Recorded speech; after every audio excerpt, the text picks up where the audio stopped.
ಗಂಗಾ ಲಕ್ಷ್ಮೀ ಬಾರಮ್ಮ.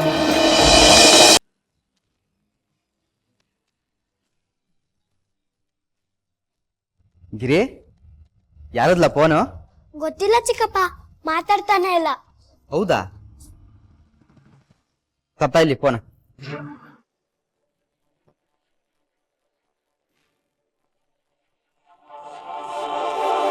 Hello hello hello. Cut ಮಾಡ್ಬಿಟ್ರು ಕಲ್ಲ. ಯಾವ್ದೋ ನಂಬರು ಯಾರಿಗೋ ಮಾಡಕ್ ಹೋಗಿ ನಮ್ಮ ಮಟ್ಟಿಗೆ ಬಂದದೆ ಬಿಡು. ತಾತಮ್ಮ ಮಾತ್ರ ತಕ್ಕಂತ ಬಲವಂತ ಮಾಡ್ಕೊತ್ತೆ. ಆಕ್ಚುಲಿ ನಿನ್ನ ಗೊಂಬೆ ಎಂಗೇಜ್ಮೆಂಟ್ ಫಿಕ್ಸ್ ಆದಾಗಿಂದ ನಿಮ್ಮ ಅತ್ತೆ ಕಾಲು ಭೂಮಿ ಮೇಲೆ ಇಲ್ವೇ ಇಲ್ಲ. ಆವತ್ತಿಂದ ಶಾಪಿಂಗ್ಸ್ ನಡೀತಾನೆ ಇದೆ.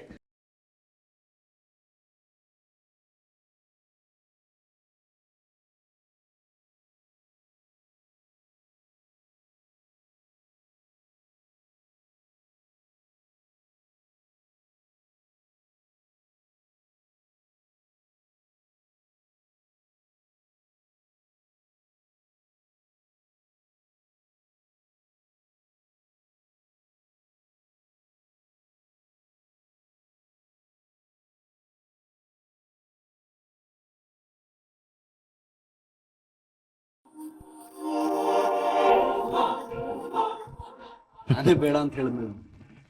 ಮಾವ ಅಳಿಯ ಇಬ್ರು ನಗ್ತಾನೆ ಇರ್ತೀರ, ತಗೊಳ್ಳಿ. ಅತ್ತೆ, ಮಾವಂಗೆ ಸೆನ್ಸ್ ಆಫ್ ಹ್ಯೂಮರ್ ತುಂಬಾ ಚೆನ್ನಾಗಿದೆ, ನನಗೆ ತುಂಬಾನೇ ಇಷ್ಟ. ನನ್ನ ಸೆನ್ಸ್ ಆಫ್ ಹ್ಯೂಮರ್ ಒಂದೊಂದ್ಸಲಿ ಕಲ್ಪನಾಗೆ ತುಂಬಾ ಕಷ್ಟ ಆಗುತ್ತೆ. ಅಲ್ಲೋ ಕಲ್ಪನಾ? ಹೌದು ಹೌದು, ಹಾಸ್ಯದ ಹೆಸರಲ್ಲಿ ಎಲ್ರು ರೇಗಿಸ್ತಾ ಇರ್ತಾರೆ. ಚಂದು, ಯಾಕೆ ಜ್ಯೂಸ್ ಹಾಗೆ ಇಟ್ಕೊಂಡಿದ್ಯಾ? ಕುಡಿ.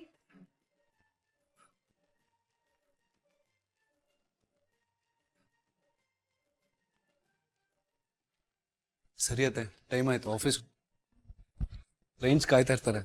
ನನ್ಗೆ ಯಾರನ್ನೂ ಕಾಯ್ಸಕ್ ಇಷ್ಟ ಇಲ್ಲ. ಗೊಂಬೆನ್ ಮಾತ್ರ ಕಾಯ್ಸಕ್ಕೆ. ಓ, ಅದೇ ಬೇರೆ ವಿಷಯ, ಇದೇ ಬೇರೆ ವಿಷಯ ಬಿಡಿ.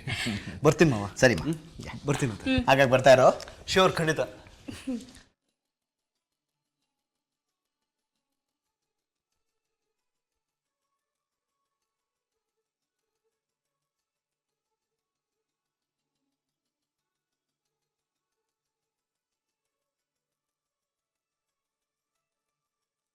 ಏನು ತುಂಬಾ ಸಂತೋಷವಾಗಿದ್ದೀರಾ?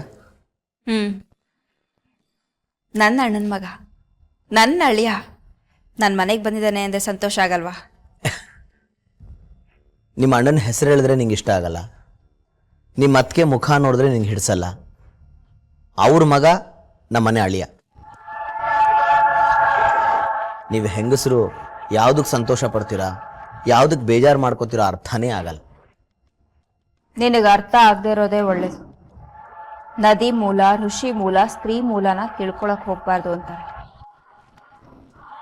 ಅದ್ಯಾವುದನ್ನು ತಿಳ್ಕೊಳ್ದೆ ಇದ್ರೇನೆ ಒಳ್ಳೇದು. ನೀನು ಹೇಳೋದು ಸರಿ, ಆದರೆ ಚಂದನ್ ಬಂದು ಹೋದ್ಮೇಲೆ ನನಗೇನು ಅನಿಸ್ತು ಗೊತ್ತಾ? ಇಷ್ಟು ದಿವಸ ನಿನ್ನ ಹತ್ರ ಹೇಳ್ಕೊಳ್ತಿರೋದನ್ನ ಇವತ್ತು ಹೇಳ್ಕೊತಾ ಇದ್ದೀನಿ. ನಮ್ಗಿರೋದು ಒಬ್ಳೆ ಮಗಳು, ಮದುವೆ ಆದ್ಮೇಲೆ ಗಂಡನ ಮನೆಗೆ ಹೊರಟೋಗ್ತಾಳೆ. ಕಡೆಗಾಲದಲ್ಲಿ ನಿನ್ನನ್ನು ನೋಡ್ಕೊಳ್ಳೋದಕ್ಕೆ ಒಬ್ಬ ಗಂಡು ಮಗ ಇದ್ದಿದ್ರೆ ಚೆನ್ನಾಗಿರ್ತಿತ್ತು ಅನ್ನಿಸ್ತಿತ್ತು.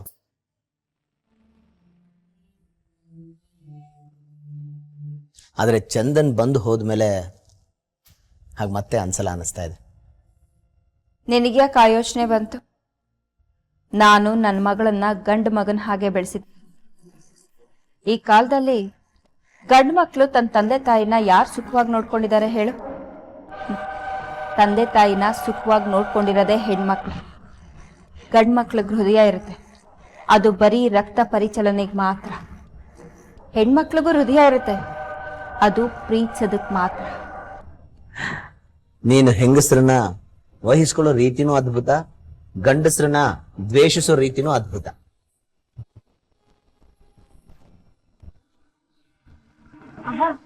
ಸಾರಿ ಏನ್ ಮಾಡೋದು?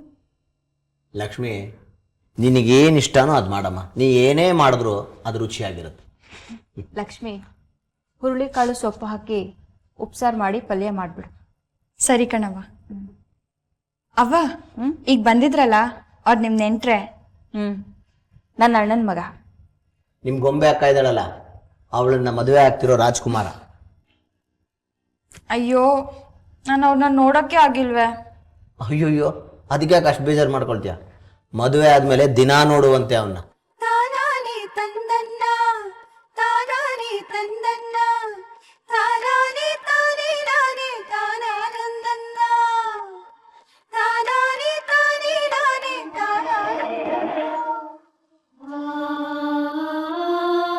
ತಾತಮ್ಮ ತಗೋ ಮಾತ್ರ ನಂಗೋ. ತಾತಮ್ಮ ತಾತಮ್ಮ ಗಿರಿ, ತಾತಮ್ಮಂಗೆ ಊಟ ಮಾಡಿಸಿದ್ಯಲ್ಲ ಅದ್ಯಾವ್ರು ನಿಂಗೆ ಯಾವತ್ತೂ ಹಸ್ಕೊಂಡಿರಕ್ ಬಿಡಕ್ಕಿಲ್ಲ ಬಿಡು. ನಾನು ಊಟ ಮಾಡಿಸ್ದೆ ಚಿಕ್ಕಪ್ಪ, ನೀನ್ ಹೆಂಗಾರು ಮಾಡಿ ಮಾತ್ರ ನುಂಗ್ಸು, ಇಲ್ಲ ಅಂದ್ರೆ ಲಚ್ಚೇಕ ಬಂದು ನನ್ಗೆ ಬೈತಾಳೆ. ಓ, ಇನ್ನ ಮಾತ್ರ ತಕೊಂಡಿಲ್ವಾ? ತಾತಮ್ಮ ಆ ಚಿಕ್ಕ ಕೂಸಿ ಗೊತ್ತಾಗ ಇಸ್ಯ ನಿಂಗೆ ಗೊತ್ತಾಯ್ಕಿಲ್ಲ ಬಿಡು. ಊಟ ಮಾಡಕ್ಕೂ ಆಟ ಮಾಡ್ತೀಯ, ತಿಂಡಿ ತಿನ್ನಕ್ಕೂ ಆಟ ಮಾಡ್ತೀಯ, ಮಾತ್ರೆ ತಗೊಳಕ್ಕೂ ಆಟ ಮಾಡ್ತೀಯ, ಎಲ್ಲದಕ್ಕೂ ಆಟ ಆಟ ಆಟ ಆಟ. ಹೆಂಗ್ ಹೇಳ್ಬೇಕು ಅದ್ ಯಾವ್ರಿಗೆ ಗೊತ್ತು. ನಾನು ಆಟನೂ ಮಾಡ್ತಾ ಇಲ್ಲ, ಏನು ಮಾಡ್ತಾ ಇಲ್ಲ ಕಡ್ಲ. ಮುದ್ದೆ ಒಂದ್ಕಿತ ಕಡ್ಲ. ನನ್ ಮೊಮ್ಮಗಳ ಮಕ ನೋಡಿ ನಾನು ಸತ್ತೋಯ್ತೀನಿ. ನಾನ್ ಸತ್ಬೇಕಿ ನನ್ನ ಊತಕ್ಕೆ ನೀ ಕೈ ಮುಗಿದ್ ಬಿಡ್ಲ ಸಾಕು. ತಾತಮ್ಮ ಇದೇನ್ ಮಾತು ಅಂತ ಆಡ್ತೀಯ ಬಿಡ್ತು ಅನ್ನು. ಹಿಂಗ್ ನಿನ್ ಮೊಮ್ಮಗಳು ನೋಡ್ಬೇಕು ಅನ್ಸಂಗೆ ನಂಗ್ ನನ್ ತಕ್ಕಿ ಲಚ್ಚಿ ನೋಡ್ಬೇಕು ಅಂತ ಅನ್ಸಕ್ಕಿಲ್ವಾ? ಏಟ್ ಹೇಳರು ಅರ್ಥನೇ ಆಗ್ತಿಲ್ಲ ಬಿಡು. ಅದೆಲ್ಲ ನಂಗೇನು ತಿಳಿಯಕ್ಕಿಲ್ಲ ಕಡ್ಲ. ಮುದ್ದೆ ಒಂದ್ಕಿತ ಲಚ್ಚಿ ನೋಡ್ಬೇಕು. ಅವಳು ನೋಡ್ದೆ ಇದ್ಬೇಕೆ. ಅನ್ನ ಯಾಕೆ ತಿನ್ಬೇಕು, ಮಾತ್ರೆ ಯಾಕೆ ನುಗ್ಬೇಕು? ಈ ಅಟ್ಟಿಲಿ ಎಲ್ರೂ ನಾನು ಸಾಯ್ಲಿ ಅಂತ ಕಾಯ್ತವ್ರೆ ಕಡ್ಲ. ಸಾವು ಬಯಸೋ ಅಟ್ಟಿಲಿ ಜೀವ ಇರಲ್ಲ ಕಡ್ಲ. ನನ್ ಮೊಮ್ಮಗಳನ್ನ ಆ ಪಾಪ್ ಕೇಳಿ, ಆ ಕರ್ಮಗೇಡಿ ಮೊಮ್ಮಗಳನ್ನ ಅದೃಷ್ಟ ದೇವತೆ, ಅದೃಷ್ಟ ಲಕ್ಷ್ಮಿ ಅಂತಾರೆ ಕಡ್ಲ. ಹಂಗಂದವ್ರ ಬಾಯಿಗೆ ಬಣ್ಣ ಹಾಕ. ಆ ಪಾಪ್ಗಿಡಿ ಮೊಮ್ಮಗಳನ್ನ ನಾವೊಂದಕ್ಕಿಂತ ನೋಡ್ಬೇಕು.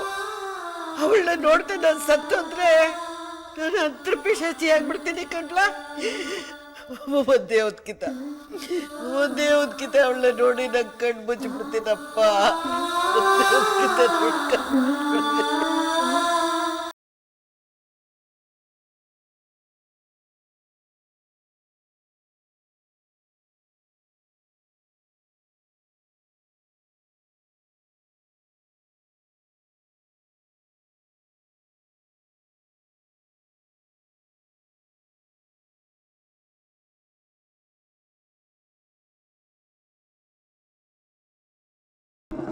ಚಿಕ್ಕಪ್ಪ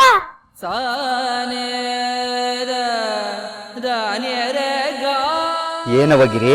ಚಿಕ್ಕಪ್ಪ ಲಚ್ಚಕ್ಕ ನೋಡ್ದೆ ಇದ್ರೆ ತಾತಮ್ಮ ಸತ್ತೋಗ್ಬಿಡುತ್ತೆ. ಹಂಗೆಲ್ಲ ಮಾತಾಡ್ಬಾರ್ದು ಕಣವ.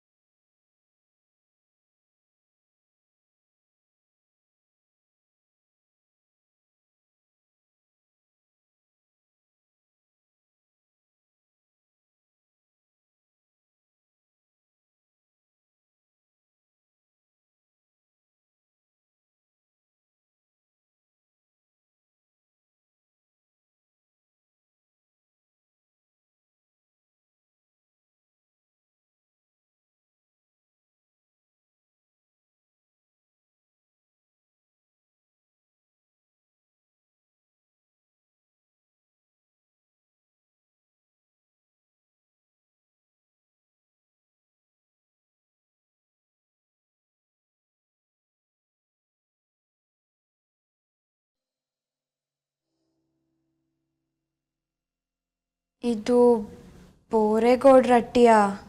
ಹೌದು, ಜಿಲ್ಲಾ ಪಂಚಾಯತಿ ಅಧ್ಯಕ್ಷ ಬೋರೇಗೌಡ್ರ ಮನೆ ಇದು. ನಾನೇ ಬೋರೇಗೌಡ ಮಾತಾಡ್ತಾ ಇರೋದು. ಅಯ್ಯೋ, ಮಾವಯ್ಯ ಫೋನ್ ತಗೊಂಡವನೆ. ನೀವ್ಯಾರು? ಯಾರು ಮಾತಾಡಿ? ಹಲೋ, ನನ್ನ ಹೆಸರು ಕೇಳ್ಬಿಟ್ಟು ಮಾತಾಡ್ತಿಲ್ವಲ್ಲ, ಯಾರು ಮಾತಾಡಿ? ಹಲೋ, ಅಲ್ಲ ಇದ್ ಕಡೆಯಿಂದ ನಾನು ವೈಕತ್ತಾ ಇರೋದು, ಹತ್ ಕಡೆ ನಿಮಗೆ ಕೇಳಿಸ್ತಾ ಇದೆಯಾ? ಮಾತಾಡಿಪ್ಪ.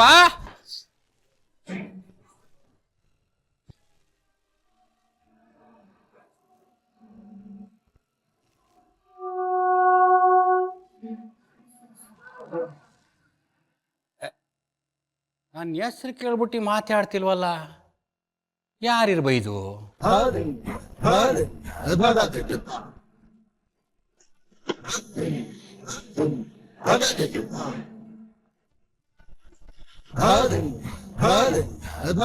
ಅಲ್ಲ, ಅದ್ಯಾರೋ ಫೋನ್ ಮಾಡಿ ಬೋರೇಗೌಡ್ರ ಮನೆನ ಇದೆ ಅಂತ ಕೇಳ್ಬಿಟ್ಟು ಆಮ್ಯಾಗ ನಂತ ಮಾತಾಡ್ನಿರ್ವಲ್ಲ, ಯಾಕೆ?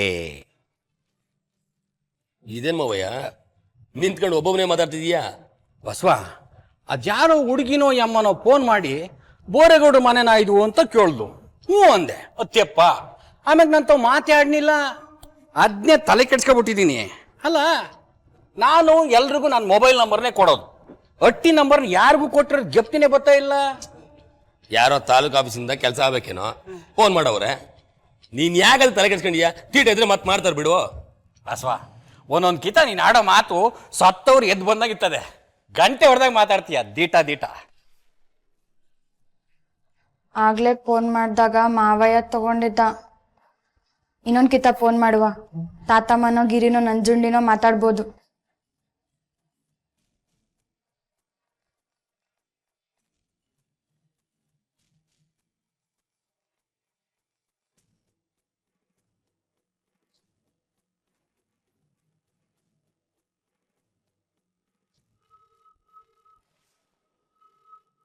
ಒಯ್ಕತ್ತಾ ಇದ್ದಾನು. ಹೊಸಿ ಗಡಿಗೆ ಬಾ. ಅಲ್ಲ, ಯಾರು? ನಾನು ಹೇಳಿಲ್ವಾ ಮಾತಾಡಕ್ಕಿಲ್ಲ ಅಂತ? ಯಾರ್ರೀ? ಯಾರು ಬೇಕಾಗಿತ್ತು? ಅಲ್ಲ, ಫೋನ್ ಮಾಡ್ಬಿಟ್ಟು ಯಾರು ಏನು ಅಂತ ಹೊಗಳ್ಬೇಕು. ಬಾಯಿ ಮುಚ್ಕೊಂಡಿದ್ ಏನರ್ಥ? ಹಲೋ, ಅಯ್ಯೋ, ಬಸನ ಫೋನ್ ತಕೊಂಡ. ಹಲೋ ಹಲೋ, ಏನು ಅನ್ಕಾಯೋಗ ಅವಯ್ಯ? ಯಾರಿಗೋ ಮಾಡಕ್ಕೋಗಿ ನಮ್ಮ ಮಟ್ಟಿಗೆ ಬಂದದೆ ಅಟಯ್ಯ.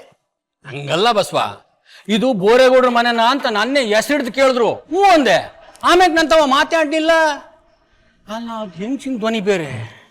ಹೆಂಗ್ಸಾದ್ರೇನು ಗಂಡ್ಸಾದ್ರೇನು ರಾಂಗ್ ನಂಬರ್ ಅಯ್ಯ. ಹಂಗಲ್ಲ ಬಸವ, ಆ ಹೆಂಗ್ಸಿನ ಧ್ವನಿ ಇತ್ತಲ್ಲ, ಅದ್ನೆಲ್ಲೋ ಕೇಳ್ದಂಗ.